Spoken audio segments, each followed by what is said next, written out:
Morning student. Question ये दे रहा है कि आइडेंटिफाई द इनकरेक्ट स्टेटमेंट, यानी इन स्टेटमेंट में जो इनकरेक्ट स्टेटमेंट है इसको आपको बताना है।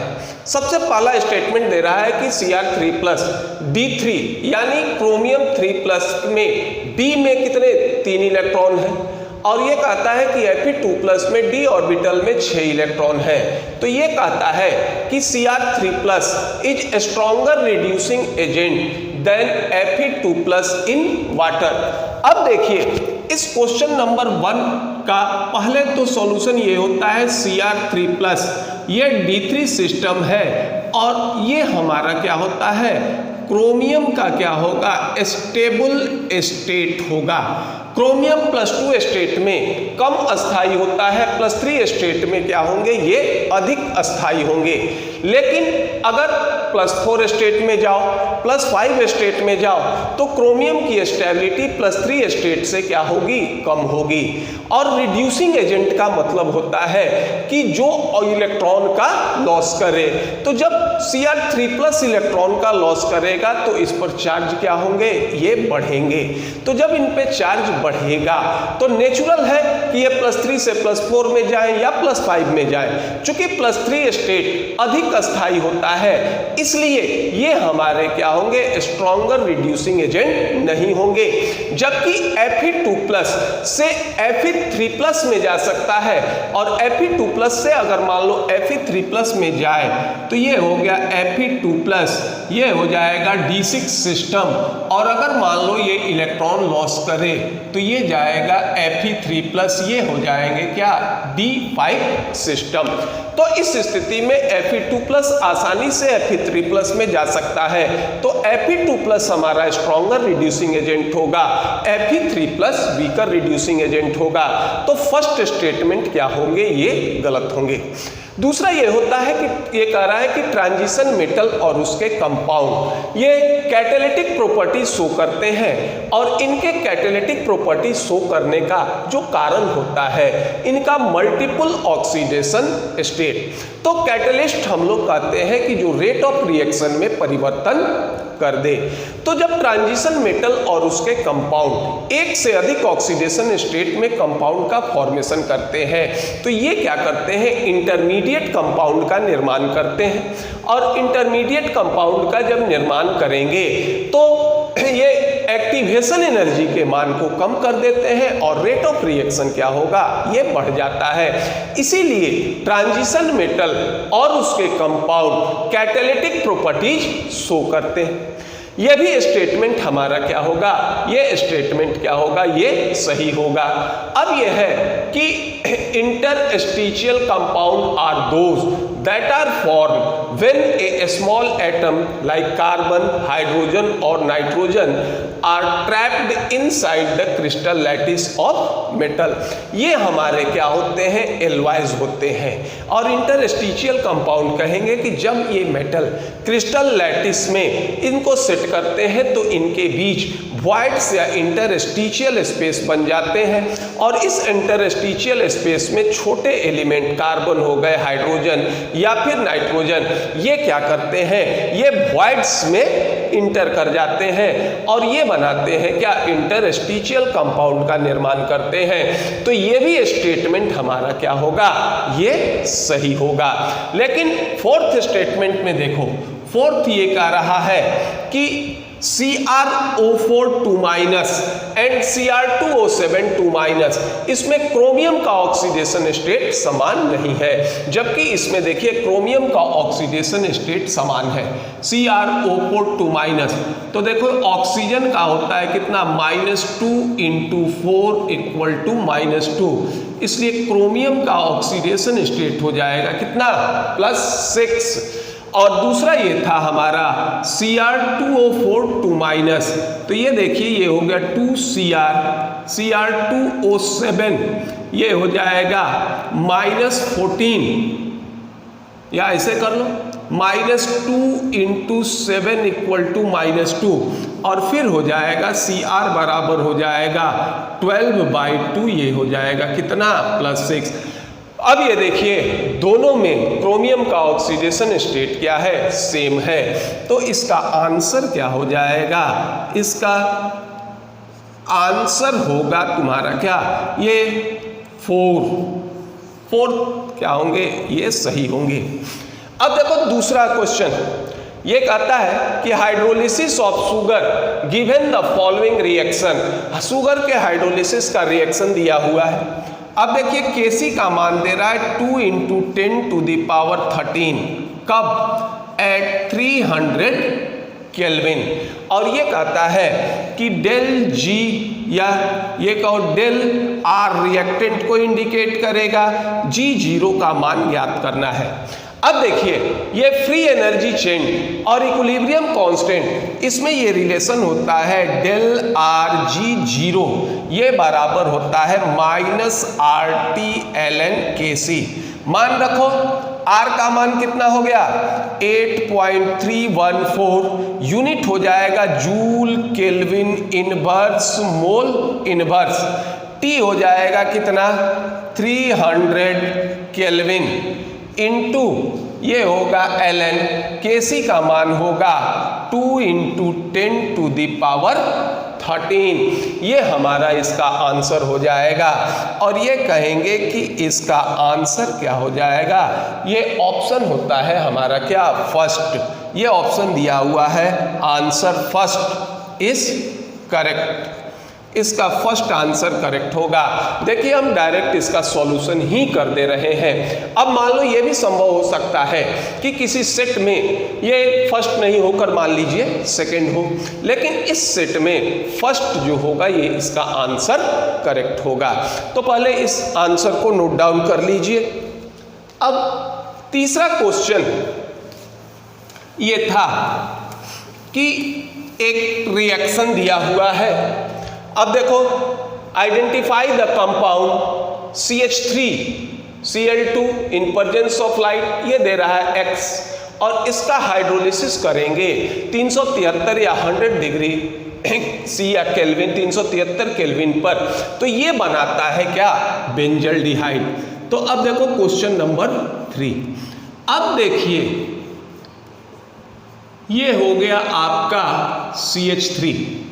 अब इसको अगर हम क्लोरीन से प्रतिक्रिया कराते हैं HNu, तो ये 1/1 ये क्या होता है, हाइड्रोजन क्लोरीन से सब्स्टिट्यूट होगा। अब देखो तो 3 स्थिति हो सकता है। फर्स्ट स्थिति ये होगा कि CH2Cl, चलिए दूसरा स्थिति ये हो सकता है कि एक और हाइड्रोजन क्लोरीन से सब्स्टिट्यूट हो, और तीसरी स्थिति ये हो सकती है कि ये हो जाएगा CCl3। अब जब हाइड्रोलिसिस करते हैं तो ये क्लोरीन क्या होगा, OH में सब्स्टिट्यूट होगा। अब इसका मान लीजिए हाइड्रोलिसिस करते हो, तो ये हाइड्रोलिसिस करोगे तो ये बनेगा तुम्हारा क्या, CH2OH, ये बनेगा तुम्हारा CH2OH, तो ये हो गए आपके क्या, बेंजाइल एल्कोहल। अब मान लीजिए इसका आप हाइड्रोलिसिस करते हैं, तो इसका हाइड्रोलिसिस करोगे तो चूंकि इसमें 2 क्लोरीन है तो 2 OH होंगे। अब देखिए अगर एक कार्बन पर 2 OH जुड़ते हैं तो ये अनस्टेबल होंगे, तो अनस्टेबिलिटी से स्टेबिलिटी के लिए ये 1 मोल H2O लॉस करेंगे, और ये बन जाएगा हमारा क्या, ये होगा C डबल बॉन्ड OH, ये बनेगा बेंजल्डिहाइड। तो ये कंपाउंड हमारा क्या होगा, यही कंपाउंड हमारा X होगा। अगर आप इसका हाइड्रोलिसिस करते हो तो ये बेंजल्डिहाइड नहीं बल्कि क्या बन जाएंगे, ये बेंजोइक एसिड बनेंगे। तो ये हो जाएगा करेक्ट आंसर, ये हो जाएगा क्या, चॉइस 3 है हमारा CH2Cl2। और पहले नंबर पर ये था आपका क्लोरोबेंजीन, तो क्लोरोबेंजीन का हाइड्रोलिसिस नहीं होता। नंबर 4 3 तक क्वेश्चन देख लिए थे। क्वेश्चन नंबर 4 देखिए, ये आयुपेक के द्वारा ये जो हमारे इनऑर्गेनिक कंपाउंड या एलिमेंट हैं, इनके नामकरण की एक पद्धति दी गई थी, क्योंकि नामकरण में ये होता था कि किस एलिमेंट का कौन सा नाम रखा जाए, इसमें साइंटिस्ट के बीच कंट्रोवर्सी होता था। तो इसका एक तरीका इजाद किया गया। जैसे यहाँ अन का मतलब होता है क्या, 1, नील का मतलब होता है कितना, ये 0, बाई का मतलब होता है 2, ट्राई का मतलब होता है 3। तो ये जो नेम है ये इसके एटॉमिक नंबर को इंडिकेट करता है, और 111 एटॉमिक नंबर तक के जो एलिमेंट थे इनका कंफर्म नाम आयुपेक के द्वारा दिया गया। तो इसमें कहा जाता है कि कौन मैचिंग जो होंगे ये गलत होंगे। तो देखो अन का मतलब होता है अन नील अनियम, इसका मतलब होता है क्या 101, यानी इसका मतलब होगा एटॉमिक नंबर 101, और 101 पे जो नंबर हैं या एलिमेंट हैं इनका नाम होता है क्या, मेंडेलियम। ये मेंडलीफ के नाम पर आधारित है। ये हमारा क्या है, सही है। अब देखिए ये होता है अननिल्ट्राइयम, तो यहाँ पर जो एलिमेंट होंगे इनका नाम होगा मेंडेलियम, ये सही है। अननिल्ट्राइयम 103, यहाँ पर जो एलिमेंट है इनका नाम है लॉरेंसियम, ये भी हमारा क्या है, सही है। देखो तीसरा है अननिलहेक्सियम, अननिल हो गया 0, हेक्स हो गया 6, यहाँ पर जो एलिमेंट है इसका नाम होता है क्या, सीबॉर्जियम, ये भी नाम Sg, ये भी हमारा क्या है, सही है। चौथे में देखो ये है अननिल अनियम, अनियम, ये हो गया 111। 111 पर जो एलिमेंट है इसका नाम होता है रॉन्टेजियम, ये होंगे, इसका नाम होगा रॉन्टेजियम, और यहाँ नाम आपको दिया है क्या, ये होता है 111, जो नाम दिया है आपका डर्मेस्टेडियम। ये डर्मेस्टेडियम पर जो एलिमेंट होंगे इनका एटॉमिक नंबर 111 नहीं बल्कि 110 होता है। तो ये हमारा क्या हो जाएगा, ये हमारा इनकरेक्ट होगा। क्वेश्चन नंबर चॉइस जो होगा ये क्या होगा, या सीधा ये कहो कि आंसर हो गया क्या इसका 4th। अब देखिए क्वेश्चन नंबर 5। क्वेश्चन नंबर 5 कहता है कि which of the following is not correct about carbon monoxide. देखिए कार्बन मोनोऑक्साइड एक पॉइजनस गैस होता है। इसका शरीर के अंदर काम ये होता है कि जब हम सांस लेते हैं तो एयर में जो ऑक्सीजन होते हैं ये ऑक्सीजन हीमोग्लोबिन के द्वारा जुड़कर ऑक्सी हीमोग्लोबिन का निर्माण करते हैं और सेल के सारे सेल में पहुंचते हैं, जहां ग्लूकोज का ऑक्सीडेशन होता है, और इस ऑक्सीडेशन के फलस्वरूप जो कार्बन डाइऑक्साइड ये निकलते हैं, कार्बन डाइऑक्साइड निकलते हैं, इसको नाम देते हैं, ये हीमोग्लोबिन से जुड़ेगा और ये बना देगा क्या, कार्बोक्सी हीमोग्लोबिन का फॉर्मेशन करता है। और ये कार्बोक्सी हीमोग्लोबिन जो होंगे ये पुनः ये क्या होंगे, ये बाहर निकलेंगे। तो सबसे पहला है कि इट फॉर्म्स कार्बोक्सी हीमोग्लोबिन, सही। दूसरा यह है कि जब कार्बन डाइऑक्साइड से हीमोग्लोबिन जुड़ेगा तो ये ऑक्सीजन के कैरियर को क्या करता है, ये कम कर देता है, क्योंकि जो हीमोग्लोबिन कार्बन से जुड़े हुए हैं तो वो फिर ऑक्सीजन से नहीं जुड़ेंगे। तो ये भी स्टेटमेंट हमारा क्या है, ये भी स्टेटमेंट क्या है, ये हमारा सही है। नेक्स्ट स्टेटमेंट ये देता है कि the carboxy haemoglobin HbC bond is less stable then oxy haemoglobin. ये स्टेटमेंट सही नहीं होता है। हीमोग्लोबिन और कार्बन के बीच बॉन्ड जो होते हैं ये स्टेबल होते, ये जो होंगे मोर स्टेबल होंगे, किसके अपेक्षा, हीमोग्लोबिन और ऑक्सीजन के अपेक्षा। तो ये स्टेटमेंट हमारा क्या होगा, ये गलत होगा। और चौथा देखो स्टेटमेंट ये दे रहा है कि it produces incomplete oxidation of carbon, यानी कार्बन जो होते हैं, इनका अगर हम ऑक्सीडेशन करेंगे तो ये कंप्लीट ऑक्सीडेशन हो जाएगा, तो ये देगा क्या, कार्बन डाइऑक्साइड। और अगर इनका इनकम्प्लीट ऑक्सीडेशन होता है तो ये देंगे क्या, कार्बन मोनोऑक्साइड। तो ये कार्बन मोनोऑक्साइड के रेस्पेक्ट में ये भी हमारे क्या होंगे, ये सही होते हैं। तो ये फर्स्ट हमारा सही होगा, सेकंड सही होगा, फोर्थ सही होगा, थर्ड स्टेटमेंट जो होंगे ये क्या होंगे, ये गलत होंगे। तो ये आपका ये होगा, इसका आंसर हो जाएगा क्या, आपका थर्ड। अब चलते हैं क्वेश्चन नंबर 6 पर। क्वेश्चन नंबर 6 ये कहता है कि which of the following alkane can not made by good yield by Wurtz reaction. देखो उर्ज रिएक्शन ये होता है कि एल्काइल हैलाइड, इसको हम रिएक्ट कराते हैं किससे, सोडियम से रिएक्ट कराते हैं इन प्रेजेंस ऑफ क्या होगा, ड्राई ईथर, और ये हमारा क्या होगा, हायर एल्केन का फॉर्मेशन करेगा और ये बना देगा R और एलिमिनेट हो जाएंगे 2NaX। तो ये रिएक्शन होता है हमारा उर्ज रिएक्शन। अब देखो उर्ज रिएक्शन में हमारा क्या होगा, उर्ज रिएक्शन में 2 मोल हम एल्काइल हैलाइड लेते हैं, ठीक। तो जब ये हाइड्रोजन हटेंगे तो ये दोनों एल्काइल क्या होते हैं, ये फ्री होंगे। अब अगर मान लीजिए दोनों एल्काइल समान होते हैं तो फिर हमारे पास एक ही प्रोडक्ट का फॉर्मेशन होगा। अब मान लो दोनों एल्काइल अलग अलग है, एक R है दूसरा R' है, तो अब अगर मान लीजिए R है तो ये भी संभावना हो सकता है कि दोनों R समान हो या दोनों R' समान हो, या फिर तीसरा कंडीशन होगा कि एक R और दूसरा R' दोनों जो होंगे ये मिलकर एल्केन का निर्माण करें। तो उर्ज रिएक्शन के केस में ये होता है कि अगर मान लो ये कह सकते हो कि it is not applicable with alkane having odd number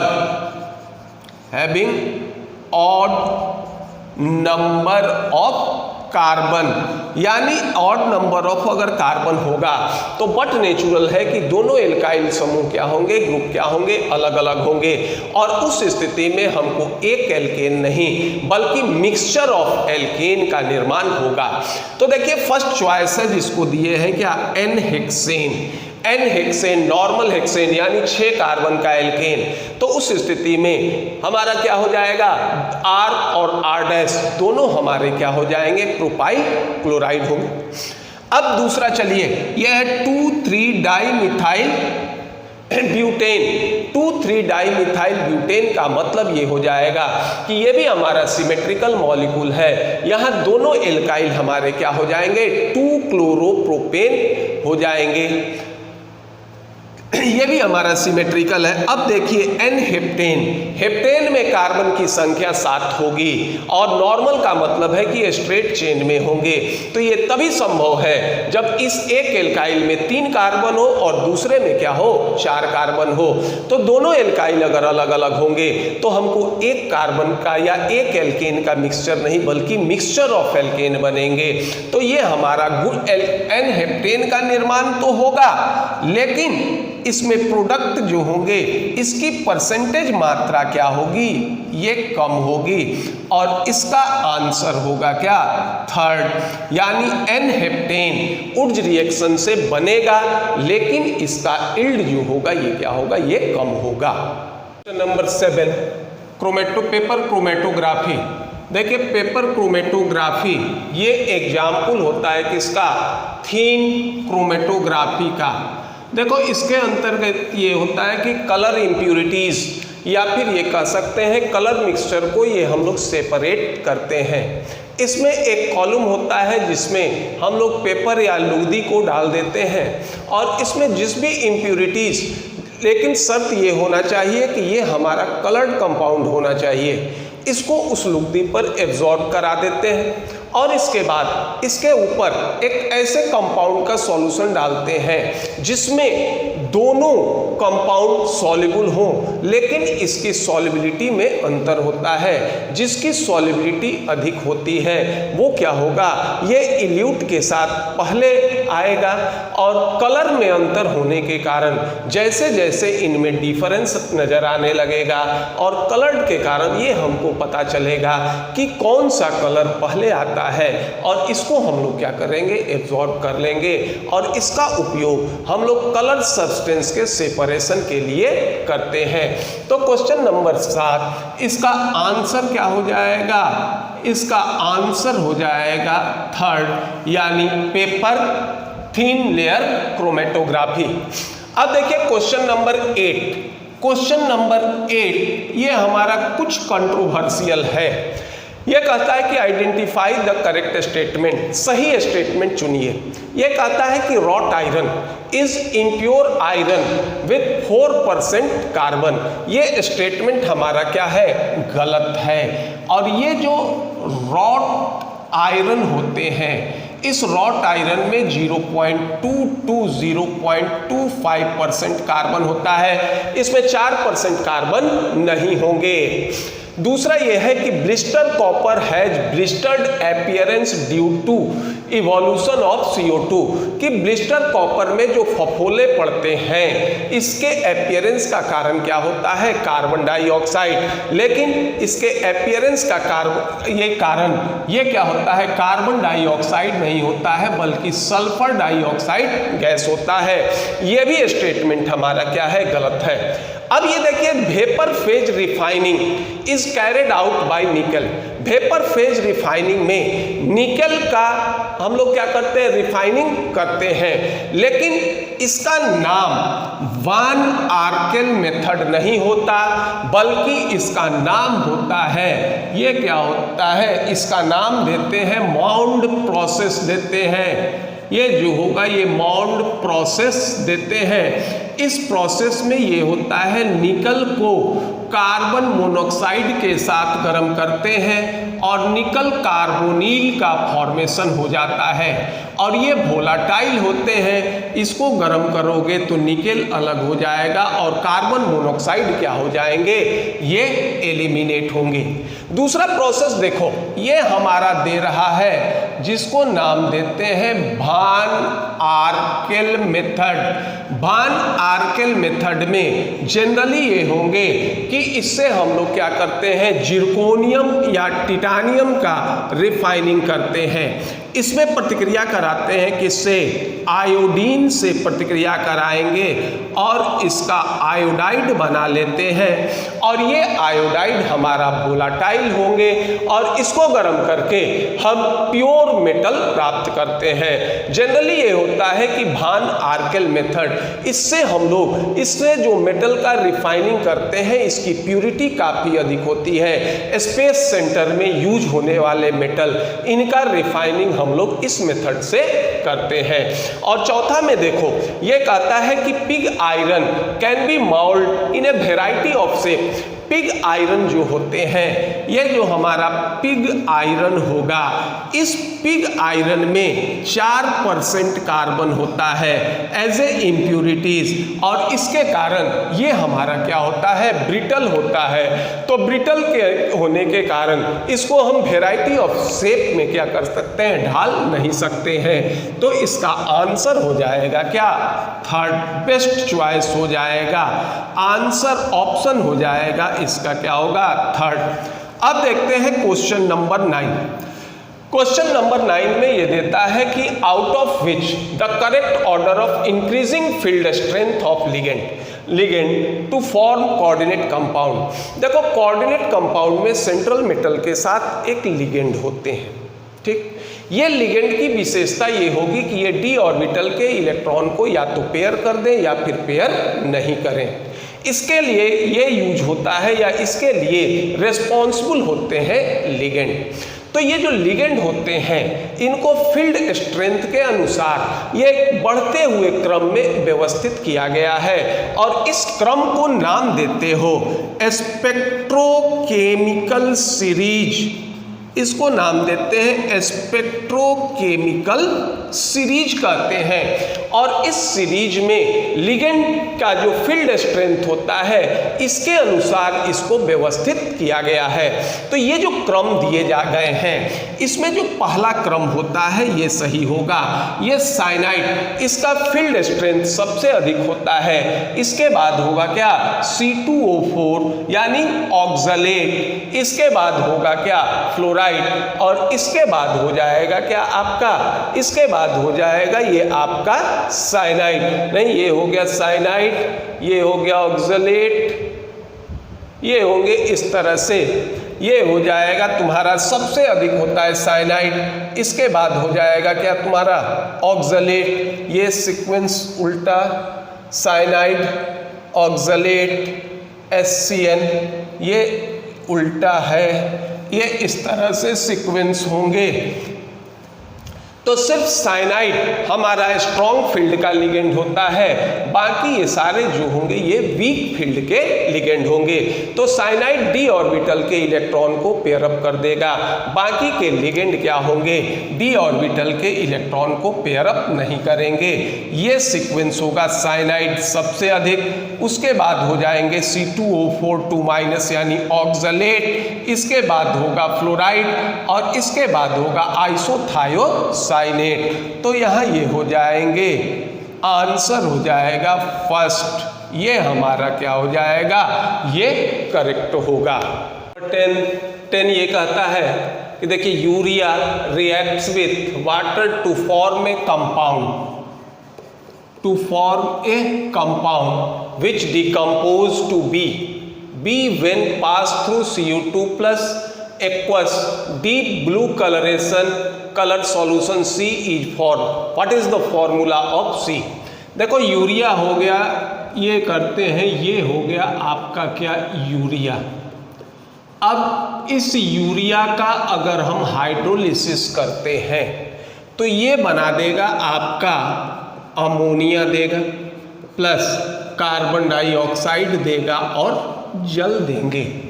अब ये जो Cu2+ है, अब ये Cu2+ अमोनिया से प्रतिक्रिया करेगा और ये बनाएगा CuNH3 और इसी का कलर होता है क्या, ब्लू। और इस तरह से इसका आंसर हो जाएगा क्या आपका, इसका आंसर हो जाएगा सेकंड, इसका आंसर होगा ये कंपाउंड कहलाएगा क्या, सी। अब देखिए ये हो गया क्वेश्चन नंबर 11। ये कहता है कि HCl gas was passed through solution of CaCl2, MgCl2 और NaCl, which of the following compound crystallize. ये कहता है कि एक सॉल्यूशन है जिसमें कैल्शियम क्लोराइड, मैग्नीशियम क्लोराइड और सोडियम क्लोराइड इसका सॉल्यूशन है। इसमें HCl हम लोग प्रवाहित करते हैं, तो इसमें कौन क्रिस्टलाइज करेगा। अब देखिए क्रिस्टलाइज करने के लिए जरूरी है पहले प्रेसिपिटेशन, और प्रेसिपिटेशन का ये रूल है कि अगर आयनिक प्रोडक्ट सॉल्युबिलिटी प्रोडक्ट को पार कर जाएगा तो वह क्या होंगे, वही सॉल्यूट या ये कहो कि वही कंपाउंड पहले प्रेसिपिटेट होंगे। जब HCl हम प्रवाहित करेंगे तो देखो HCl इस कैल्शियम क्लोराइड में भी कॉमन है, मैग्नीशियम क्लोराइड में भी कॉमन है और सोडियम क्लोराइड में भी कॉमन है। तो जिसका सॉल्युबिलिटी प्रोडक्ट का मान सबसे कम होगा उसको आयनिक प्रोडक्ट सबसे पहले पार करेंगे और वो कंपाउंड सबसे पहले क्या होगा, ये प्रेसिपिटेट करेगा और उसी का क्रिस्टलाइजेशन होगा। तो अगर हम लोग सॉल्युबिलिटी प्रोडक्ट ऑफ NaCl सबसे अधिक होता है, इसके बाद होता है सॉल्युबिलिटी प्रोडक्ट ऑफ CaCl2 और इसके बाद होगा सॉल्युबिलिटी प्रोडक्ट ऑफ MgCl2। तो जब इसके सॉल्यूशन में हम HCl प्रवाहित करेंगे तो सबसे पहले सॉल्युबिलिटी प्रोडक्ट देखो ये कांस्टेंट क्वांटिटी होता है। अब क्लोरीन HCl प्रवाहित करोगे तो इसका आयनिक प्रोडक्ट का मान बढ़ेगा। तो सबसे पहले आयनिक प्रोडक्ट किसको पार करेगा? सॉल्युबिलिटी प्रोडक्ट को ऑफ MgCl2 को। तो MgCl2 क्या होता है? सबसे पहले प्रेसिपिटेट करेगा और इसी का क्या हो जाएगा? इसी का जो होगा ये क्रिस्टलाइजेशन होगा। तो ओनली MgCl2।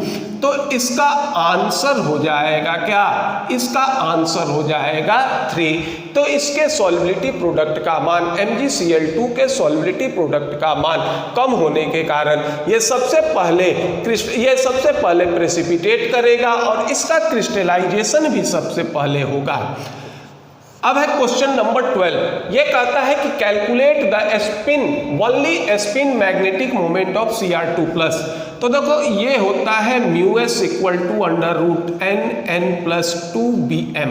ठीक, अब ये दे रहा है क्या? Cr2+। Cr2+ का अगर कॉन्फ़िगरेशन लिखेंगे तो ये होता है आर्गन 3d4। अब D में यदि 4 इलेक्ट्रॉन भरोगे तो देखो D में अगर हम 4 इलेक्ट्रॉन भरते हैं तो ये इस तरह से इसका अरेंजमेंट होगा।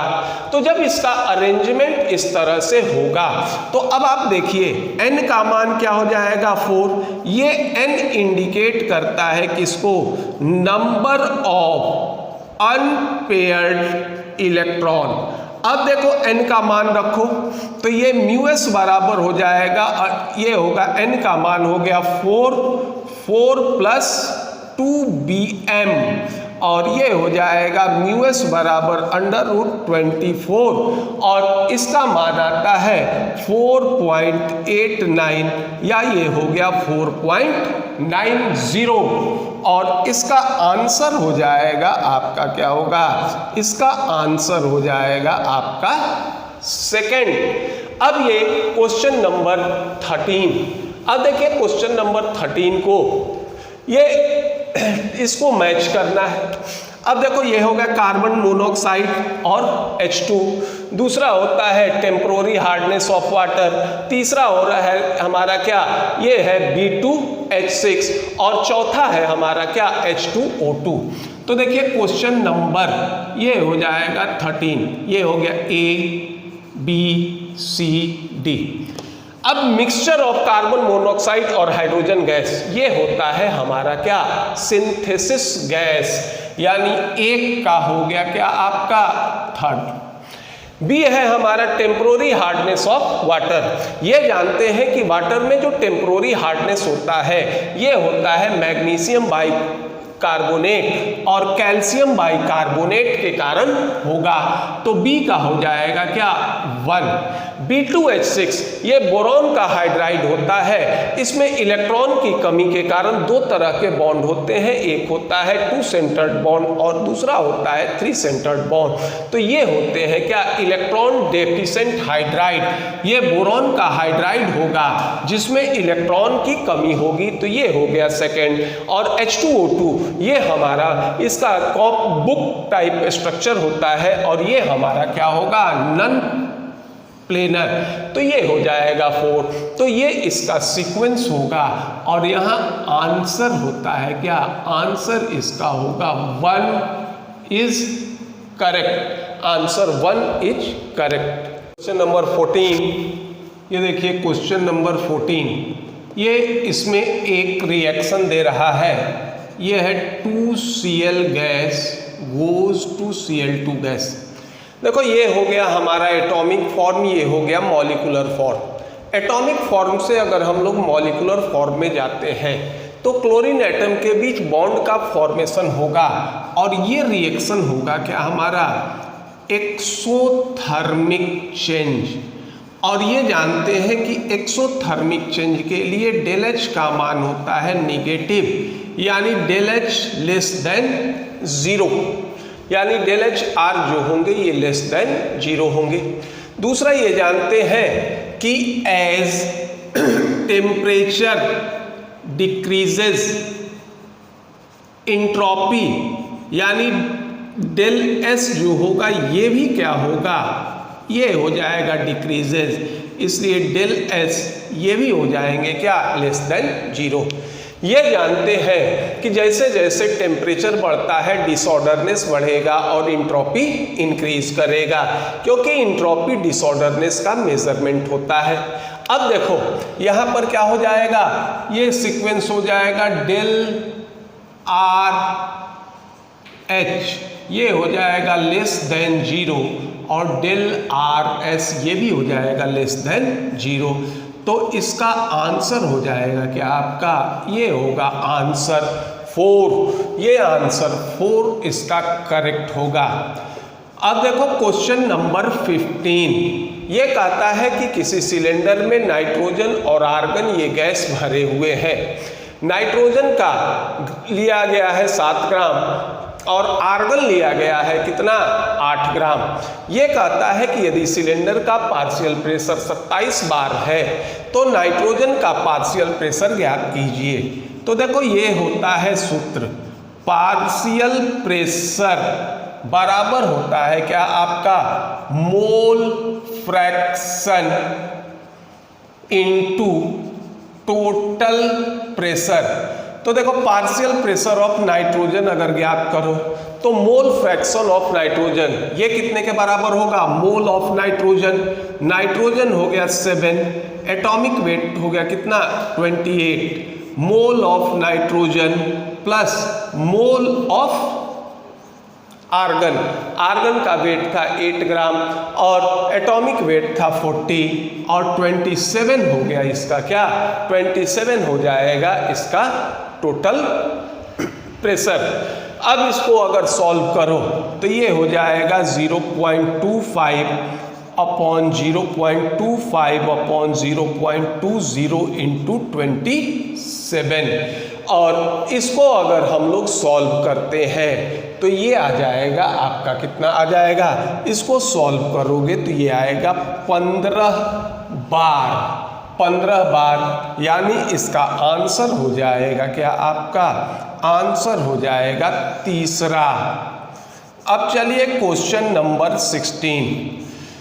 क्वेश्चन नंबर 16 कहता है कि प्लैटिनम इलेक्ट्रोड की सहायता से डाइल्यूट H2SO4 का हम इलेक्ट्रोलिसिस करते हैं तो एनोड पर क्या रिलीज करेगा। तो देखो ये इसका रिलेक्शन लिखते हैं, तो एट कैथोड, देखिए कैथोड पर आएगा क्या, हाइड्रोजन, क्योंकि कैथोड पर हमेशा रिडक्शन होता है, और कैथोड से रिलीज हो जाएगा क्या, hydrogen gas. At anode, anode पर आ जाएगा आपका देखो SO4 2-, ये ऑक्सीडाइज होकर बनाएगा H2OH 2-, और साथ में रिलीज करेगा 2 इलेक्ट्रॉन, और इसके इलेक्ट्रोड पोटेंशियल का मान होता है कितना 1.96 वोल्ट। और दूसरा ये हो जाएगा आपका क्या, H2O लिक्विड, इसका ऑक्सीडेशन हो जाएगा तो ये देगा ऑक्सीजन 4H प्लस 4E-, और इसका E0 का मान होगा प्लस 1.23 वोल्ट। अब जिसका पोटेंशियल कम होता है ये पोटेंशियल क्या होगा, ये क्या करेगा, एनोड से रिलीज करेगा। तो एनोड से रिलीज करेगा क्या, ऑक्सीजन गैस रिलीज करेगा। तो इसका आंसर हो जाएगा क्या, सेकंड, दूसरा इसका आंसर हो जाएगा। अब ये देखते हैं हम लोग क्वेश्चन नंबर 17। देखिए क्वेश्चन नंबर 17 ये कहता है कि टर्शियरी ब्यूटाइल कार्बोनियम ये अधिक स्टेबल होता है किससे, सेकेंडरी ब्यूटाइल कार्बोनियम से। तो देखो टर्शियरी ब्यूटाइल कार्बोनियम आपका ये हो गया, ठीक, और सेकेंडरी ब्यूटाइल कार्बोनियम आपका ये हो गया, ये हो गया टर्शियरी ब्यूटाइल कार्बोनियम, और ये हो गया तुम्हारा सेकेंडरी ब्यूटाइल कार्बोनियम। अब यहाँ देखिए ये कहता है -I effect end of CH3 group. ये CH3 ग्रुप जो होंगे ये तुम्हारा क्या करेगा, ये याद रखो कि CH3 ग्रुप ये करता है क्या, निगेटिव नहीं बल्कि ये शो करेगा क्या, पॉजिटिव इंडक्टिव इफेक्ट शो करता है और पॉजिटिव इंडक्टिव इफेक्ट शो करने के कारण ये आपका पहला चॉइस समाप्त हो जाएगा। दूसरा है प्लस आर और माइनस आर। ये आर होता है, कहलाता है रेजोनेंस इफेक्ट। तो रेजोनेंस इफेक्ट के लिए जरूरी है कंजुगेट सिस्टम, यानी सिंगल डबल बॉन्ड अल्टरनेट होना चाहिए और ना तो टर्शियरी ब्यूटाइल में और ना ही सेकेंडरी ब्यूटाइल कार्बोनियम में, किसी में कंजुगेट सिस्टम नहीं है। इसलिए प्लस आर इफेक्ट और minus are effect of CH3 group ये एप्लीकेबल नहीं होगा। अब लास्ट बच जाते हैं हाइपर कंजुगेशन। तो स्टेबिलिटी ऑफ कार्बोकेटायन ये डिपेंड करता है किस पर, ये हाइपर कंजुगेशन पर। और ये कहते हैं कि as number of alpha hydrogen increases stability will increases. ये होंगे क्या, स्टेबिलिटी हमारा क्या होगा, इंक्रीज करेगा। पहले एक बार इसको कुछ मिट लीजिए। स्टेबिलिटी आपका क्या होगा, ये इंक्रीज करेगा। और अब अगर टर्शियरी ब्यूटाइल के केस में चलते हो तो ये हो गया आपका अल्फा कार्बन, ठीक, कार्बन। तो नंबर ऑफ अल्फा हाइड्रोजन कितना हो गया, देखिए 3, 6 और 9।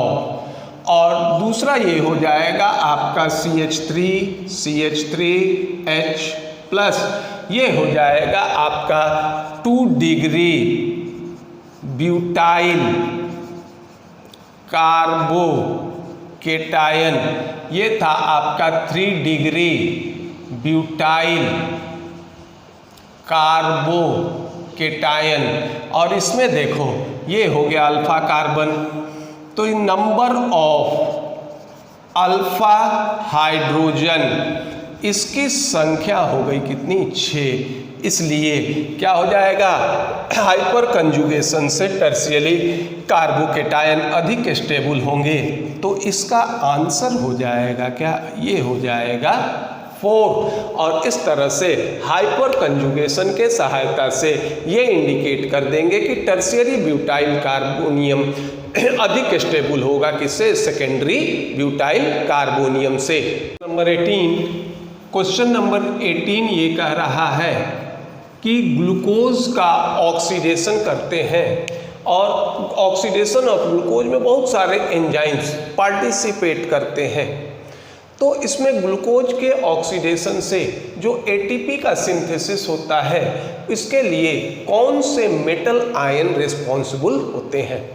देखिए ग्लूकोज का ऑक्सीडेशन 3 स्टेप में होता है। पहले को नाम देते हैं ग्लाइकोलिसिस, जिसमें ग्लूकोज चेंज होते हैं पायरुविक एसिड में और ये साइटोप्लाज्म में होता है। अब जब पायरुविक एसिड का निर्माण हो जाएगा तो ये माइटोकॉन्ड्रिया में इंटर करेगा और ये क्रेब्स साइकिल के दौरान पुनः जो होंगे ये एक चक्र के रूप में चलेंगे और इससे जो ATP का सिंथेसिस होता है, इस ATP के सिंथेसिस को फिर ये आगे जाते हैं जिसको नाम देते हैं, जिस प्रोसेस को इलेक्ट्रॉन ट्रांसपोर्ट सिस्टम। और इस इलेक्ट्रॉन ट्रांसपोर्ट सिस्टम के कारण एनर्जी का सिंथेसिस होता है और इसमें ये इलेक्ट्रॉन आयरन सल्फर सिस्टम से होकर गुजरते हैं। तो इसमें ये मेटल या ये कहिए कि आयरन के आयन ये क्या करते हैं, इस चीज को कैटेलाइज करते हैं और इसके कारण इट प्रोड्यूस ATP। ग्लूकोज के ऑक्सीडेशन से ATP का निर्माण होता है और यहाँ जो मेटल आयन होंगे ये होगा आयरन और इस तरह से इसका आंसर क्या हो जाएगा, ये 1 हो जाएगा। अब देखिए क्वेश्चन नंबर 19। क्वेश्चन नंबर 19 ये कहता है कि मोल्टेन कैल्शियम क्लोराइड के इलेक्ट्रोलिसिस से 20 ग्राम कैल्शियम प्राप्त करने के लिए कितने फैराडे इलेक्ट्रिसिटी की आवश्यकता होगी। तो ये हम लोग जानते हैं कि gram equivalent of substance, gram equivalent of substance deposited is और डिसॉल्व भी कर सकते हो, is equal to number of Faraday used. अब देखिए, अब हमको क्या है कि ग्राम इक्विवेलेंट सब्सटेंस डिपॉजिट हो रहा है हमारा क्या, कैल्शियम। तो कैल्शियम का देखो ये हो गया कितना, 20 हो जाएगा ग्राम।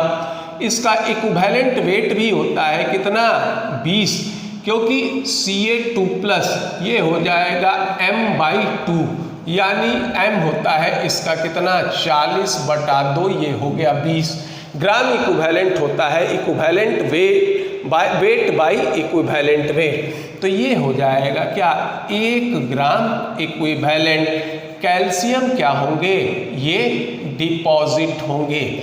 जब 1 ग्राम कैल्शियम डिपॉजिट होगा तो फैराडे कितना होगा, ये भी हो जाएगा कितना, 1। तो सीधा होगा नंबर ऑफ फैराडे यूज्ड, ये बराबर हो जाएगा क्या, 1। इसलिए इसका आंसर हो जाएगा फर्स्ट, इसका आंसर होगा, यानी 1 फैराडे इलेक्ट्रिसिटी की आवश्यकता होगी। अब देखिए ये हो गया क्वेश्चन नंबर 20। ये कहता है कि सुक्रोज के हाइड्रोलिसिस से क्या प्राप्त होगा। तो सुक्रोज का निर्माण होता है किससे, अल्फा डी ग्लूकोज प्लस ये होगा अल्फा डी फ्रुक्टोज, ये होता है अल्फा डी फ्रुक्टोज, और इसमें ये होता है 1,4 ग्लूकोसाइड लिंकेज होता है, यानी ग्लूकोज। अब ये भी हमारा क्या होता है, मोनोसेक्राइड होंगे, ये भी मोनोसेक्राइड होंगे। तो ग्लूकोज का कार्बन नंबर 1 और फ्रुक्टोज का कार्बन नंबर 4, ये मिलकर ये जो हो गए, इनके बीच ग्लूकोसाइड बॉन्ड का निर्माण होता है और ये बनाते हैं क्या, सुक्रोज का निर्माण होगा। अब हम सुक्रोज को क्या करें, सुक्रोज को हाइड्रोलिसिस कर दें। तो जब इसका हाइड्रोलिसिस करोगे तो यही प्रोडक्ट के रूप में बाहर आ जाएंगे। तो ये मिलेगा हमको क्या, ये मिलेगा अल्फा डी ग्लूकोज और दूसरा ये मिलेगा अल्फा डी फ्रुक्टोज का निर्माण होगा। और अल्फा डी ग्लूकोज और अल्फा डी ग्लूकोज और ये होता है क्या, ये होगा beta D fructose, alpha D glucose और बीटा डी फ्रुक्टोज। तो ये हो जाएगा, इसका आंसर हो जाएगा कितना, ये होगा 3rd, ये इसका आंसर होगा। अब चलिए क्वेश्चन नंबर 21। ये कहता है कि rate constant for first order reaction ये दिया है।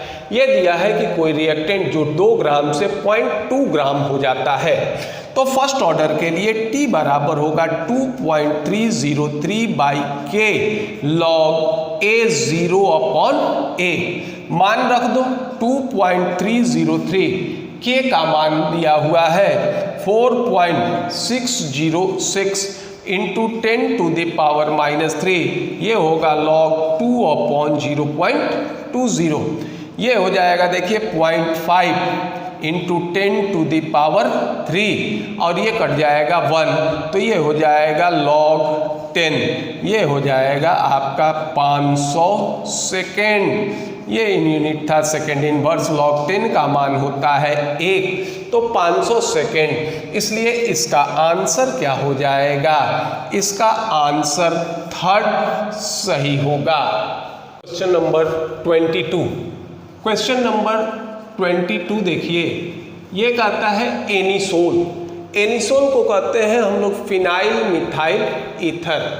तो एनिसोल देखिए ये हो गया, ये हो गए फिनाइल और इससे जोड़ दो, ये हो गया क्या, इथाइल। अब इसको अगर हम लोग हाइड्रोजन आयोडाइड से प्रतिक्रिया कराएंगे तो ये बॉन्ड या तो यहाँ से ब्रेक हो, अगर ये यहाँ से ब्रेक होता है तो यहाँ हाइड्रोजन जुड़ेगा और इस पर आयोडीन जुड़ेगा। अब लेकिन इसमें देखिए, यहाँ बेंजीन रिंग में कंजुगेट सिस्टम उपस्थित है और ऑक्सीजन पे लोन पेयर ऑफ इलेक्ट्रॉन है, तो ये इस तरह से रेजोनेट स्ट्रक्चर में आएंगे।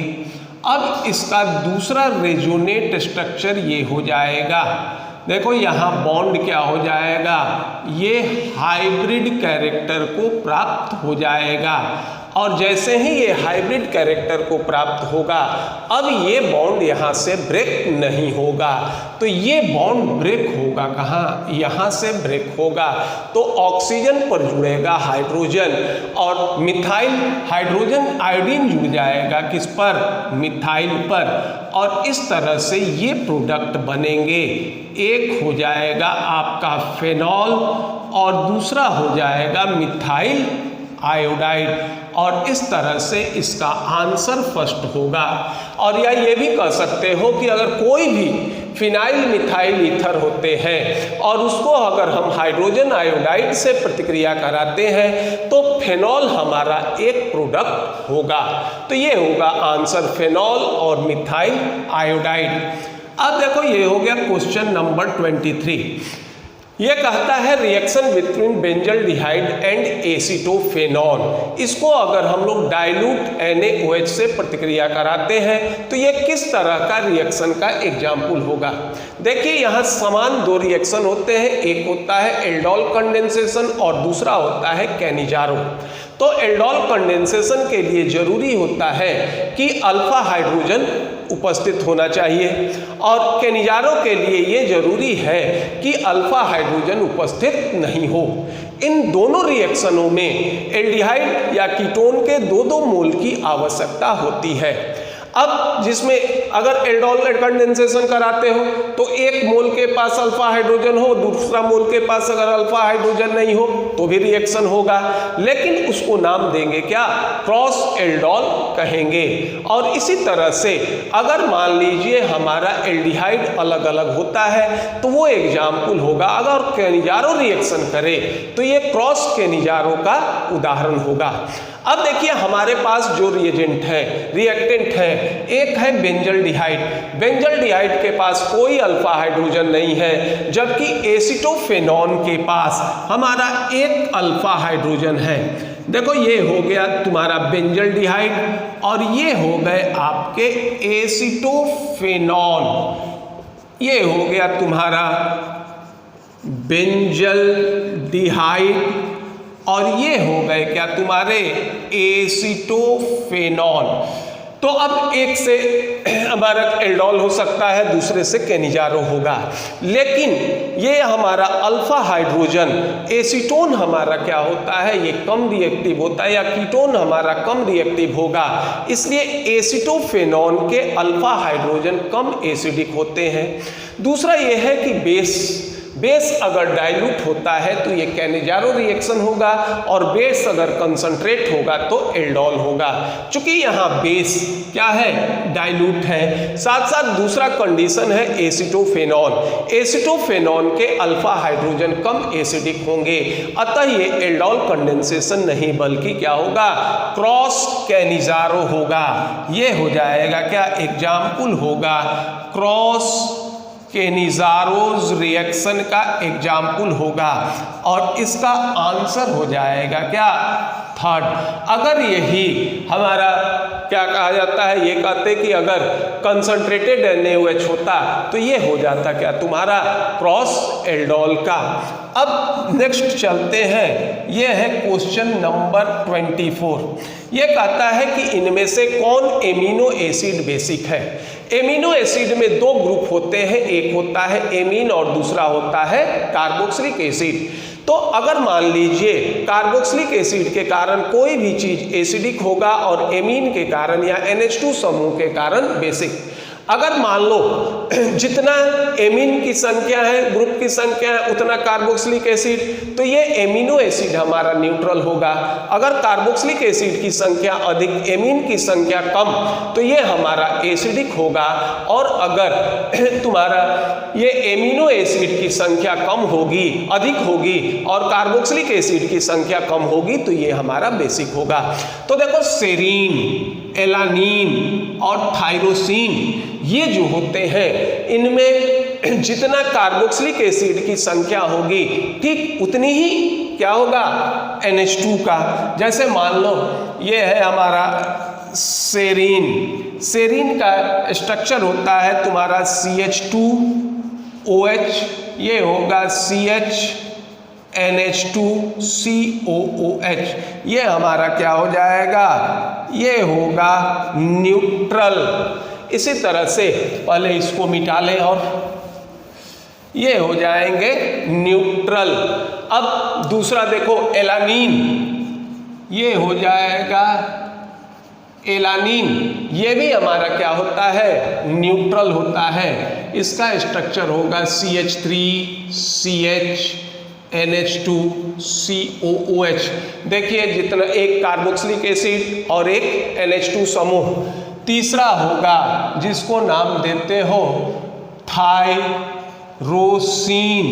ये भी हमारा क्या होता है न्यूट्रल होगा। ये हो जाएगा CH3CHOH, फिर होगा CNH2HCOOH। ये भी देखो एक NH2 और एक कार्बोक्सिलिक एसिड, और ये हो जाएगा लाइसिन, ये हमारा क्या होगा, ये हो जाएगा क्या बेसिक। इसमें देखिए H2N, फिर ये होगा CH2 ये हो जाएंगे CHCOOH और NH2।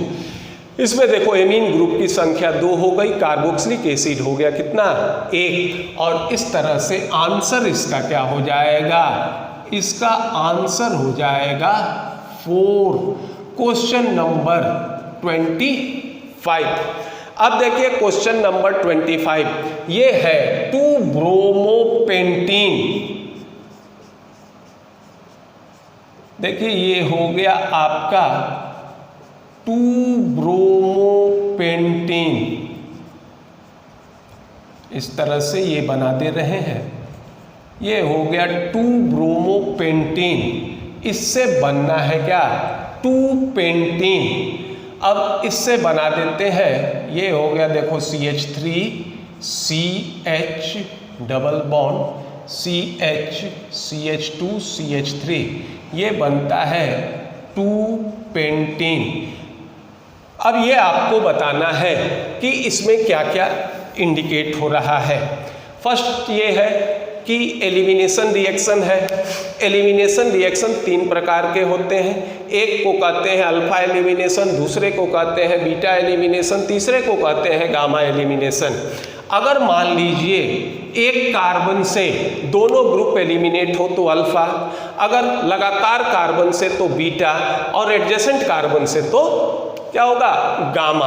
अब यहाँ देखो एक हाइड्रोजन और एक Br हट रहा है, इसका मतलब है कि ये क्या हो जाएगा, ये होगा बीटा एलिमिनेशन।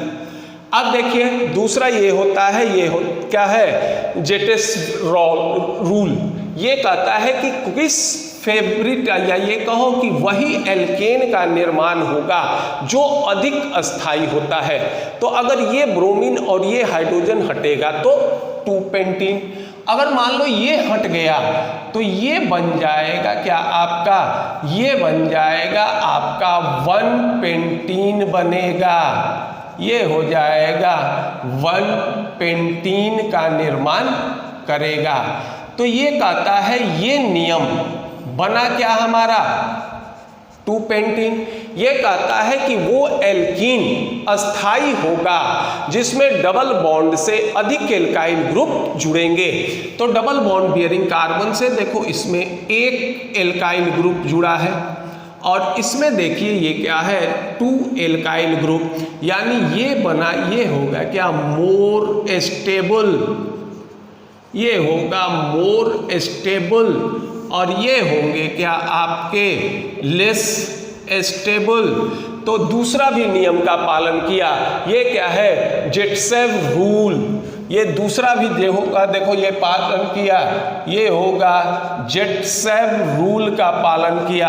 और तीसरा होता है जिसको नाम देते हैं डिहाइड्रोजिनेशन, एलिमिनेशन ऑफ HX। तो एलिमिनेट करता है इस रिएक्शन के दौरान क्या, HBr।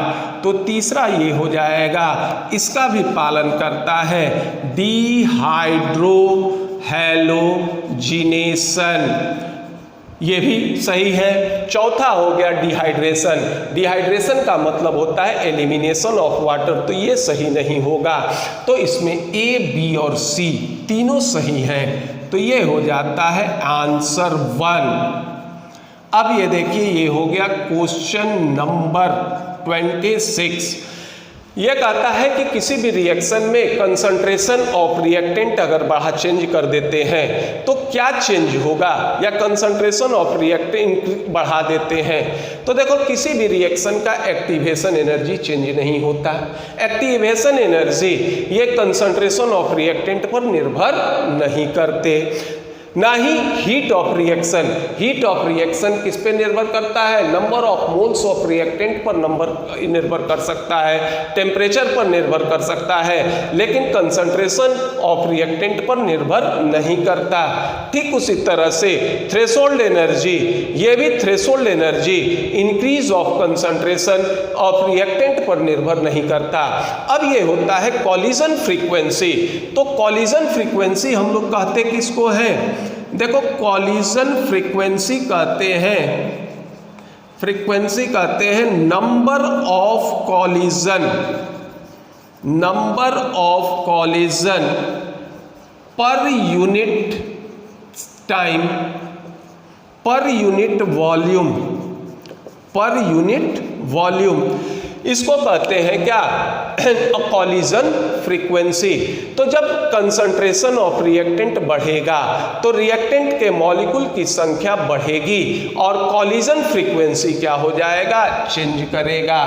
तो इसका आंसर हो जाएगा क्या, इसका आंसर हो जाएगा 4th, इसका आंसर सही होगा कॉलिजन फ्रीक्वेंसी।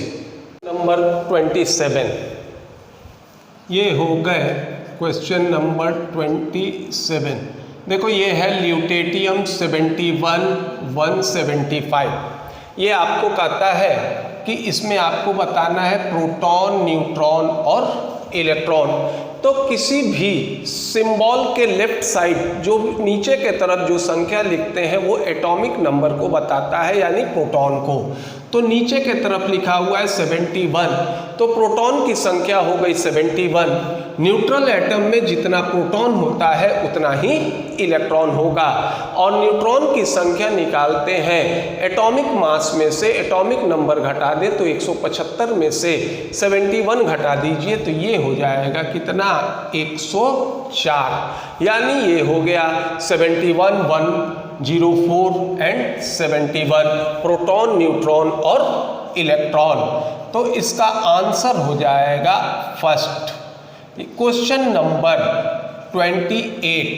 देखो ये रिएक्शन दे रहा है CH4 + 4Cl2 gives out CCl4 + HCl। ये कहता है कि change of oxidation state of carbon. तो देखिए हाइड्रोजन का होगा +1, तो ये कार्बन हो गए क्या, -4। अब देखो क्लोरीन की इलेक्ट्रॉन निगेटिविटी अधिक होगी तो क्लोरीन हो जाएगा -1, तो कार्बन हो जाएगा क्या, +4। तो इसमें चेंज ऑफ ऑक्सीडेशन स्टेट हो जाएगा +4 -4 to +4, -4 to +4। अब ये हो जाएगा ये आपका सही। देखिए हाइड्रोजन की इलेक्ट्रॉन निगेटिविटी होती है 2.2, जबकि कार्बन का होता है 2.5। और क्लोरीन और कार्बन में तो ये जानते हो कि कार्बन की इलेक्ट्रॉन निगेटिविटी कम होगी, क्लोरीन की अधिक। तो इसका आंसर हो जाएगा कितना, 3rd। यह है क्वेश्चन नंबर 29। अब देखो क्वेश्चन नंबर 29 में इसमें हमको मैच करना है। कार्बन मोनोऑक्साइड ये होते हैं न्यूट्रल ऑक्साइड, तो एक का हो गया कितना, पहले का हो गया दूसरा। कार्बन मोनोऑक्साइड के साथ H2O, नाइट्रिक ऑक्साइड और नाइट्रस ऑक्साइड ये भी न्यूट्रल ऑक्साइड होते हैं। धातु के ऑक्साइड क्या होंगे? बेसिक होंगे। बेरियम हमारा धातु है तो इसके ऑक्साइड बेसिक होंगे, तो बेरियम ऑक्साइड का ऑक्साइड हो गया बेसिक। एल्युमिनियम ऑक्साइड ये एम्फोटेरिक होते हैं, ये तुम्हारा क्या करेगा? एसिड और बेस दोनों के तरफ व्यवहार करेगा। और नॉन मेटल के ऑक्साइड एसिडिक होते हैं, ये क्लोरीन का ऑक्साइड हो गया, ये हो जाएगा क्या? थर्ड। और ये चॉइस है किसका? सेकंड ऑप्शन का। एंड आंसर 2 इसका सही होगा, ये सेकंड ऑप्शन है। अब देखिए ये आ गया आपका क्वेश्चन नंबर 30। यह है carbyl amine reaction. Carbyl amine reaction होता है टेस्ट फॉर प्राइमरी एमीन। ये सिर्फ प्राइमरी एमीन ही जो होंगे ये टेस्ट करेंगे। अब इसमें जो चॉइस दिया है ये चॉइस है NH2, ये होता है आपका 1 डिग्री एमीन का। अब देखो दूसरा जो चॉइस दिया हुआ है, अगर आप इस चॉइस को देखते हैं तो ये हो गया CHNH2, ये हो जाएगा आपका 2 डिग्री एमीन। देखो प्राइमरी एमीन, सेकेंडरी एमीन और टर्शियरी एमीन, इसमें अंतर ये होता है कि अगर नाइट्रोजन से 2 हाइड्रोजन जुड़े हों तो उसको हम लोग नाम देते हैं प्राइमरी एमीन। अगर एक हाइड्रोजन जुड़ा हो तो सेकेंडरी एमीन, और अगर कोई हाइड्रोजन नहीं जुड़े हो तो टर्शियरी एमीन। देखो इससे एक हाइड्रोजन जुड़ा है तो ये हो जाएगा हमारा क्या? ये हो जाएगा दूसरा, ये हो गया CHNH2, ये हो जाएगा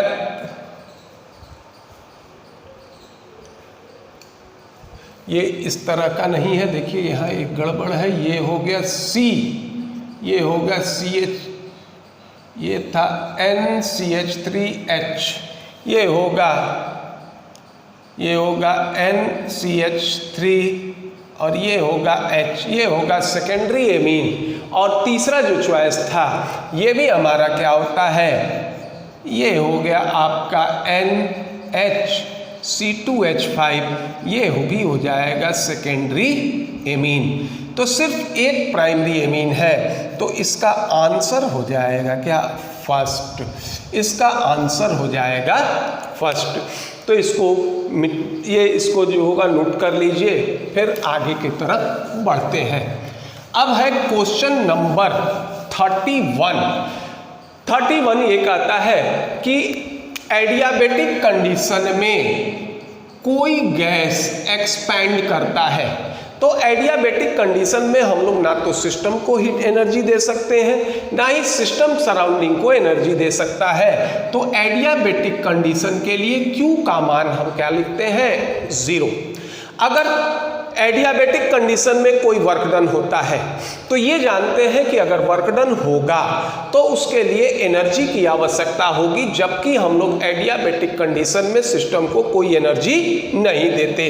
तो अगर एडियाबेटिक कंडीशन में अगर कोई वर्क डन होता है तो वर्क डन क्या होगा? At the cost of internal energy होगा। तो सिस्टम का टेम्परेचर क्या होगा? घटेगा, तो वर्क डन होगा। तो ये डेल्टा T लेस देन 0 यानी सिस्टम की इंटरनल एनर्जी घटेगी तो वर्क डन होगा। और इस तरह से ये कंडीशन हो जाएगा सेकंड, और आंसर हो जाएगा 2। इसका क्वेश्चन नंबर 30 का आंसर हो जाएगा 31 का आंसर हो जाएगा कितना? ये हो जाएगा 2। ये 31 है, 30 तो हम लोग पहले देख लिए। नेक्स्ट होगा क्वेश्चन नंबर 32। ये कहता है कि कौन एग्जिस्ट नहीं करेगा? तो एग्जिस्ट करने के लिए ये होता है कि जिसका बॉन्ड ऑर्डर अगर 0 हो, और ये जानते हैं कि बॉन्ड ऑर्डर ये बराबर होता है number of bonding electron minus number of anti bonding electron by 2। और हीलियम के केस में ये होता है Nb का मान 2 होगा और Na का मान भी 2 होगा। इसलिए बॉन्ड ऑर्डर इसका क्या होता है? बॉन्ड ऑर्डर 0 होगा, तो हीलियम यहाँ He2 एग्जिस्ट नहीं करेगा। और इस तरह से इसका आंसर हो जाएगा क्या आपका 1 हो जाएगा। Question number 33। क्वेश्चन नंबर 33 में देखो ये है कि which of the following is natural polymer. तो सिस 1,4 पॉलीप्रीन ये हमारा इसका मोनोमर होता है, या ये कहो कि इसका पॉलीमर होता है नेचुरल रबर। और ये नेचुरल रबर ये हमारे क्या होंगे, ये हमारे हो जाएंगे क्या नेचुरल पॉलीमर होंगे, नेचुरल पॉलीमर होंगे। इसलिए आंसर एक सही होगा। दूसरा देखो पॉलीब्यूटाडाइईन एस्टाइरिन, इसको हम लोग नाम देते हैं ब्यूना एस कहते हैं। ये हमारा आर्टिफिशियल रबर होगा पॉलीब्यूटाडाइईन, ये ब्यूटाडाइईन का एडिशनल पॉलीमर होगा। और चौथा होता है पॉलीब्यूटाडाइईन एक्राइलोनाइट्रिल, इसको नाम देते हैं ब्यूना एन। तो ये होगा ब्यूना एस का, ये हो जाएगा ब्यूना एन, और ये हो जाएगा पॉलीब्यूटाडाइईन, ये हमारा क्या हो जाएगा, ये एडिशनल पॉलीमर होगा ब्यूटाडाइईन का। और सिस 1,4 पॉलीआइसोपीरीन ये मोनोमर होता है नेचुरल रबर का। तो ये हो जाएगा क्या, ये नेचुरल पॉलीमर होगा, और इसलिए इसका ये कह सकते हो कि आंसर 1 होगा। अब देखिए क्वेश्चन नंबर 34। ये कहता है कि कौन सा एल्कीन आफ्टर ओजोनोलिसिस ये मिथेनल या फॉर्मल्डिहाइड देगा। ये जानते हैं कि एल्कीन के ओजोनोलिसिस से एल्डिहाइड, कीटोन या फॉर्मल्डिहाइड का निर्माण होता है। तो इसके लिए सबसे मेन चीज ये होगा कि अगर मान लो डबल बॉन्ड बियरिंग कार्बन, ये मान लो डबल बॉन्ड बियरिंग कार्बन इसके साथ है हैज 2 हाइड्रोजन। अगर डबल बॉन्ड बियरिंग कार्बन के साथ 2 हाइड्रोजन जुड़े होंगे तो ये देगा आपको फॉर्मल्डिहाइड, या फिर इसी को नाम देंगे क्या, मिथेनल। और अगर मान लीजिए एक हाइड्रोजन जुड़ा होगा तो ये देगा आफ्टर ओजोनोलिसिस, ये देगा आपको एल्डिहाइड। और अगर कोई हाइड्रोजन नहीं जुड़ा हो, और अगर मान लीजिए कोई हाइड्रोजन नहीं जुड़ा हो तो ये देगा क्या, कीटोन। अब देखो इस डबल बॉन्ड बियरिंग कार्बन से 2 हाइड्रोजन जुड़े हैं, तो ये हमारा क्या होगा, ओजोनोलिसिस से मिथेनल देगा। तो इसका आंसर हो जाएगा आंसर 3। अब देखिए क्वेश्चन नंबर 35। किसके डाइपोल मोमेंट का मान 0 होता है। डाइपोल मोमेंट होता है mu into Q into D. अब ये होता है Q हमारा, ये एक वेक्टर क्वांटिटीज होता है, इसका एडिशन और सब्सट्रैक्शन वेक्टर के नियम के अनुसार करते हैं। तो अब इन मॉलिक्यूल के सेट में हम सिमेट्रिकल मॉलिक्यूल खोजेंगे। तो देखो ये हो गया BF3, ना ही बोरॉन पर कोई लोन पेयर ऑफ इलेक्ट्रॉन है, बोरॉन की 3 वैलेंसी होगी, ये सारे 120 डिग्री एंगल पर होंगे, ये सिमेट्रिकल होगा। BeF2 ये भी सिमेट्रिकल होगा, इसमें दोनों फ्लोरीन एक दूसरे के अपोजिट होंगे। कार्बन मोनोऑक्साइड ये होते हैं क्या, देखो ये हो गया आपका BF3, ये हो गया आपका सिमेट्रिकल मॉलिक्यूल हो गए, ठीक। मान लीजिए ये हो गया, दूसरा हो गया BeF2, ये भी आपका क्या होता है, सिमेट्रिकल मॉलिक्यूल होंगे। कार्बन डाइऑक्साइड, देखिए कार्बन डाइऑक्साइड भी हमारा सिमेट्रिकल मॉलिक्यूल होगा।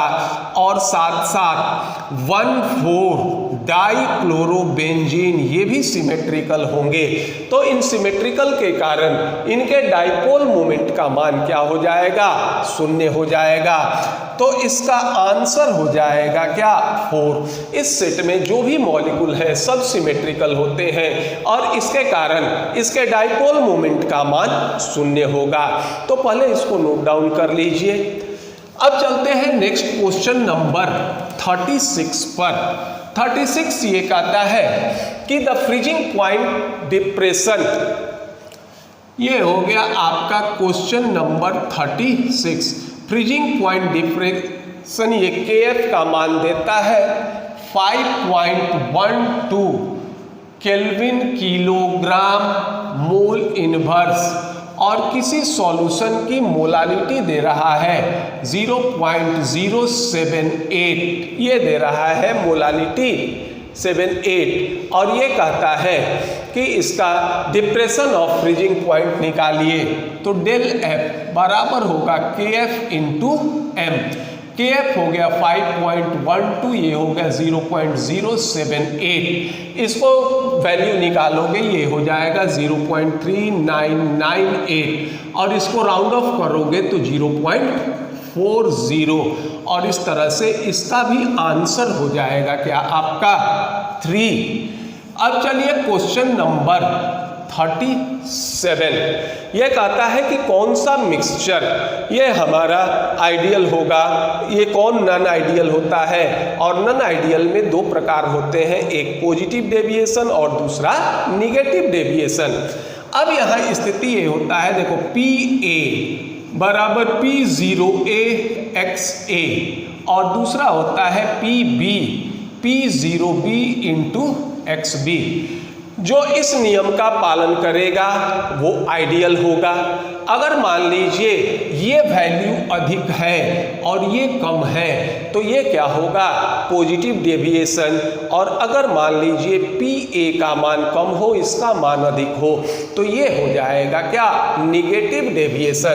तो पहला ये है हमारा ethanol plus acetone, ethanol plus acetone, यही शो करता है आपका क्या?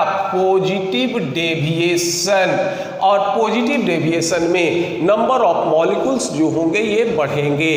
इसका कंडीशन होगा, इसके लिए डेल H मिक्सिंग, इसका भी मान होता है क्या? ये ग्रेटर देन 0 और डेल V मिक्सिंग ये भी हो जाएंगे क्या? 0। दूसरा कंडीशन देखो, ये है बेंजीन प्लस टॉलुइन, ये होता है हमारा क्या? ये आइडियल सॉल्यूशन का एग्जाम्पल होगा। तीसरा होगा, ये हो जाएंगे एसीटोन प्लस क्लोरोफॉर्म, ये होता है निगेटिव डेविएशन का एग्जाम्पल होगा। और चौथा होगा जिसको नाम दोगे क्लोरोइथेन प्लस ब्रोमोइथेन, ये भी हमारा हो जाएगा क्या? ये हो जाएगा आइडियल सॉल्यूशन। तो इसका आंसर हो जाएगा आपका क्या? फर्स्ट, इसका आंसर होगा। नंबर 38 ये कह रहा है कि किसमें एटम की संख्या अधिक होगी। ये जानते हैं कि एक मोल में एटम या मॉलिक्यूल की संख्या होगी 6.022 इंटू 10⁻23। तो जिसके मोल की संख्या अधिक होगी उसमें एटम या मॉलिक्यूल की संख्या अधिक होगी।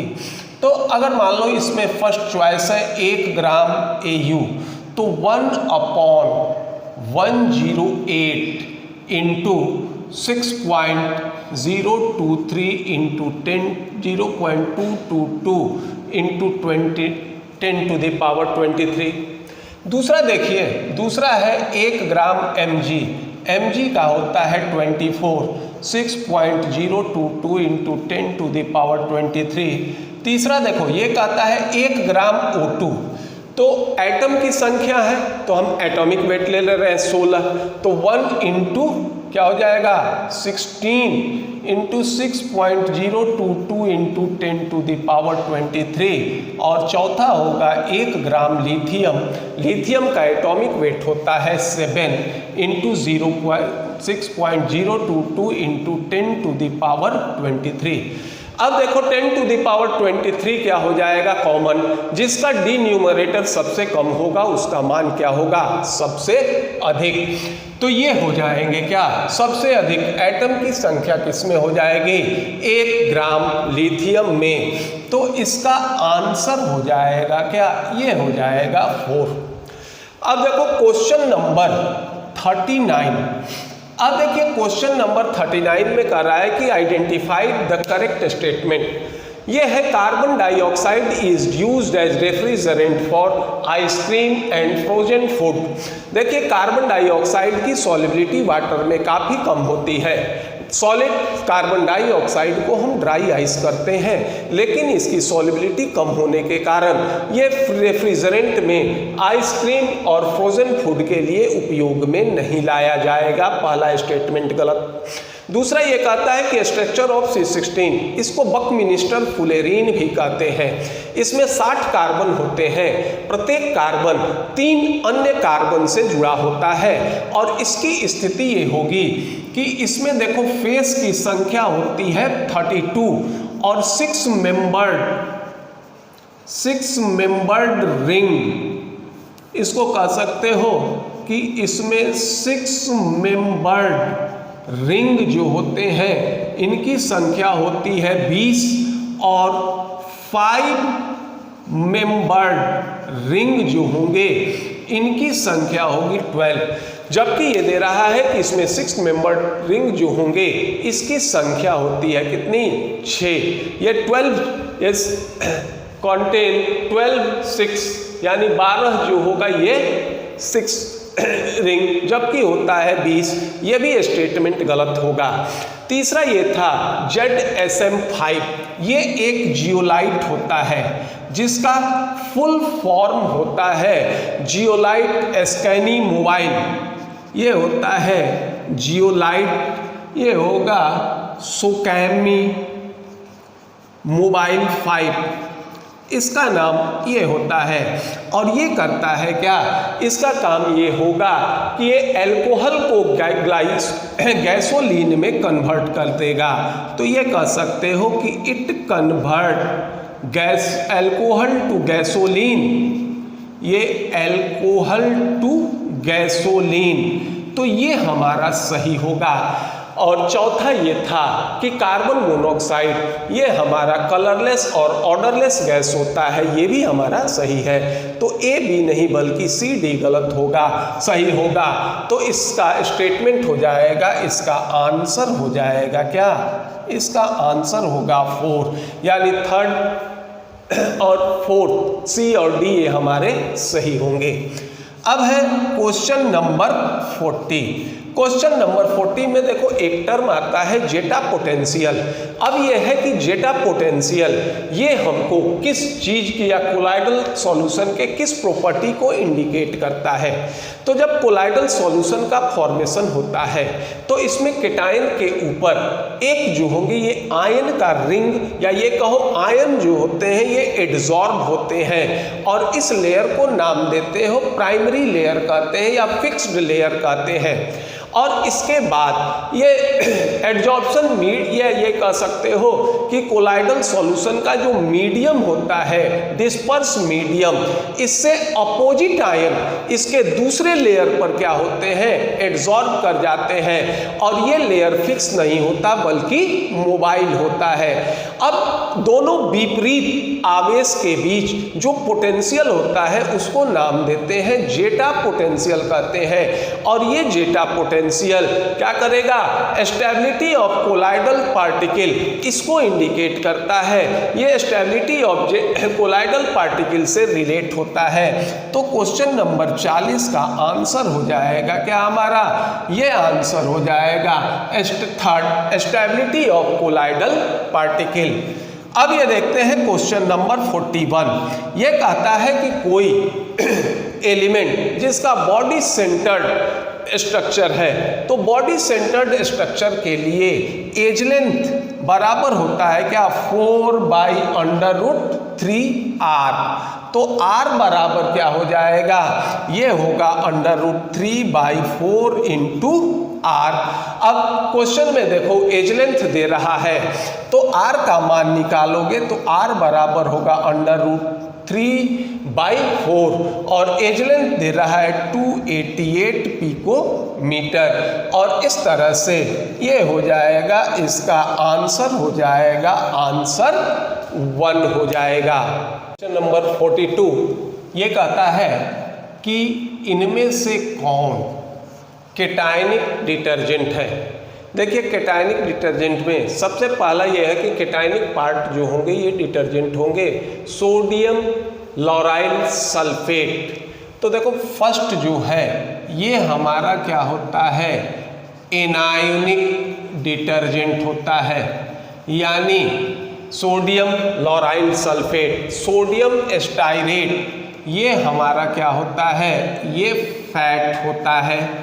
तीसरा है जिसको नाम देते हैं सिटाइल ट्राइमिथाइल एमोनियम ब्रोमाइड, ये हमारा होता है क्या, ये होगा केटायोनिक डिटर्जेंट। और चौथा ये है हमारा सोडियम डोडिसाइल बेंजीन सल्फोनेट, ये भी हमारा क्या होता है, ये होगा एनायोनिक डिटर्जेंट होगा। इस तरह से इसका आंसर हो जाएगा क्या, ये 3rd।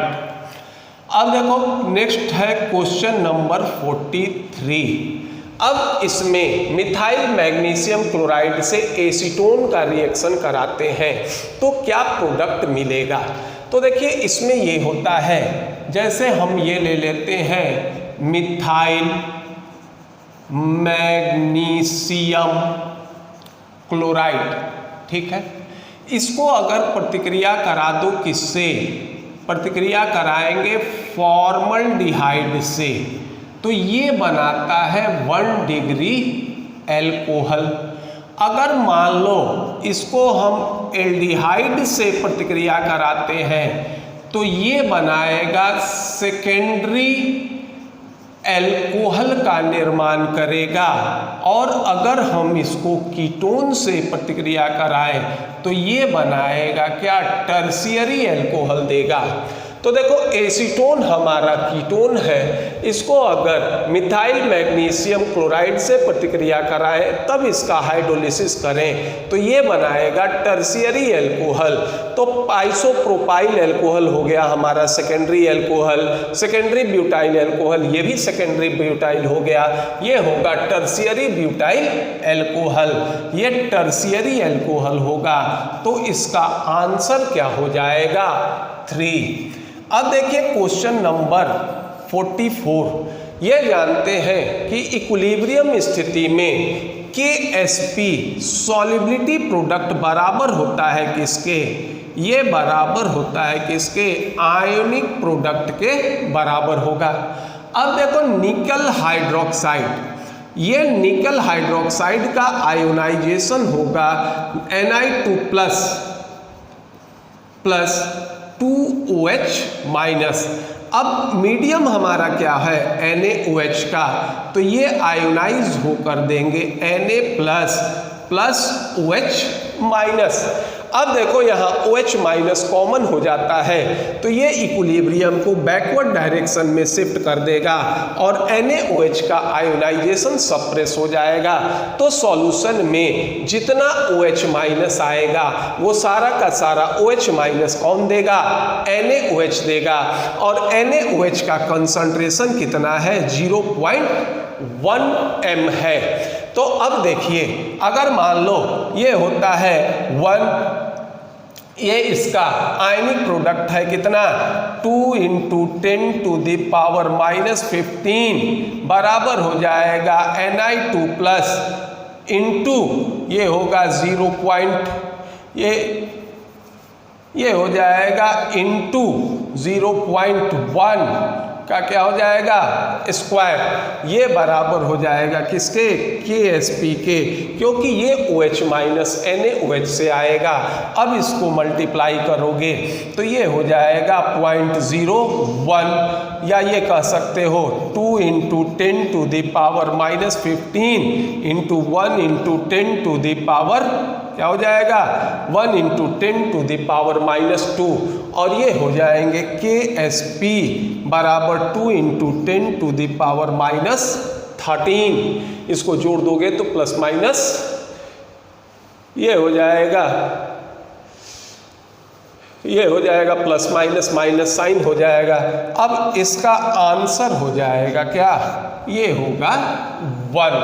अब आपका लास्ट क्वेश्चन बच रहा है कि किस ऑक्सी एसिड्स ऑफ सल्फर में ये ऑक्सीजन ऑक्सीजन बॉन्ड होगा, ये होगा 45। तो ये होता है H2S2O8, और इस बॉन्ड को हम लोग नाम देते हैं पर ऑक्साइड बॉन्ड कहेंगे, इसको नाम दोगे पर ऑक्साइड बॉन्ड कहते हैं। और इस एसिड का नाम होता है पर ऑक्सी डाइसल्फ्यूरिक एसिड। देखो इसका ये स्ट्रक्चर होगा, ये हो गए आपके पर ऑक्साइड बॉन्ड, ये होगा, और इस तरह से इसका आंसर हो जाएगा कितना 3rd, और इस तरह से H2S2O8 इसका आंसर होगा। सारे क्वेश्चंस का समरी या सारांश एक जगह लिख देते हैं। जैसे मान लो क्वेश्चन 1 का ये हमारा